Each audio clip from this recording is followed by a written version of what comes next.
Come with us as we take you back in time, Tucson, Arizona. Imagine the time of jazz, radio, and black and white photography. Yep, we were in 1926. So we're at the University of Arizona in the year 1926, and there's this man by the name of John Button Salmon. Or if you're hip like us, call him JBS. JBS. Now, JBS was not just any ordinary man on campus. JBS was the man. Not only was he the starting quarterback for the football team, not only was he the catcher of the baseball team, JBS was also student body president. He was known and loved by everyone. So now let's travel forward to the month of October, where we see JBS travel with a few friends going home to Phoenix. Now, there weren't any freeways back then, and the route he chose to take unfortunately led to a bad automobile accident that critically injured JBS and landed him in hospital. The friends that he was with were not injured, but JBS suffered a severe spinal cord injury, and the university was stunned. The man they loved and adored was lying in a hospital bed.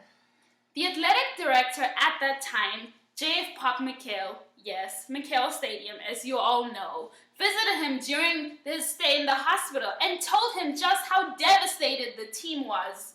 So McHale asked Salmon what message or words of wisdom he could give to the team on their upcoming football game that weekend.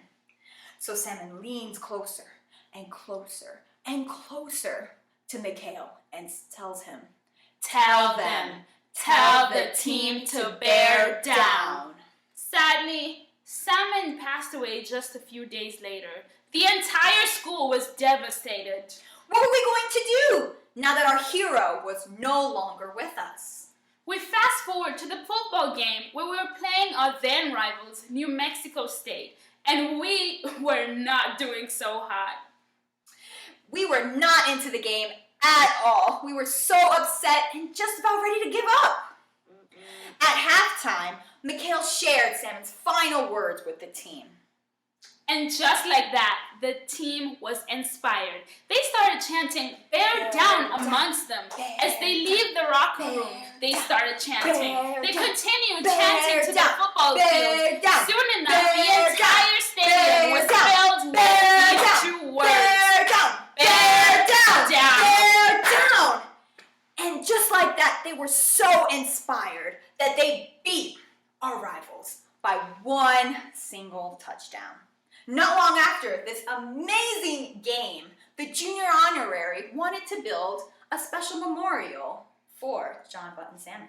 They sponsored an event known as Bear Down Ball, which is still held to this day. They wanted to raise enough money to do something in the memory of JBS, a statue, something.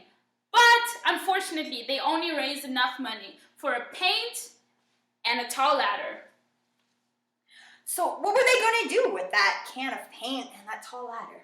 What they did, they took that ladder over to Bear Down Gym and they secretly climbed on top of the gym and painted those two famous words, Bear Down, on the roof. And this slogan today remains on top of the roof of Bear Down Gym. So we fast forward again to the year 1952, and a man by the name of Jack Lee was coming to the university to interview for position of band director. As he is on the plane, he looks outside his window, and he sees those two special words, bear down, on the top of the gym.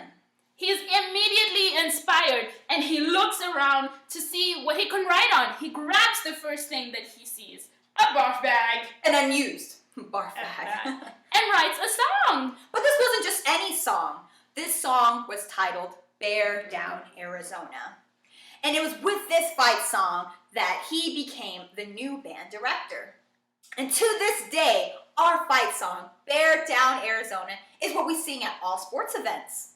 It is played at noon every single day. And can be found on iTunes for $1.99. And it is what we, the Arizona ambassadors, love to sing for you. So what I'd like everyone to do is to clap along with us as we sing this amazing fight song. And at the end, cheer for us like this was and performance you have ever seen in your entire lives. Well, it will be. Exactly. Here we go. Bear down.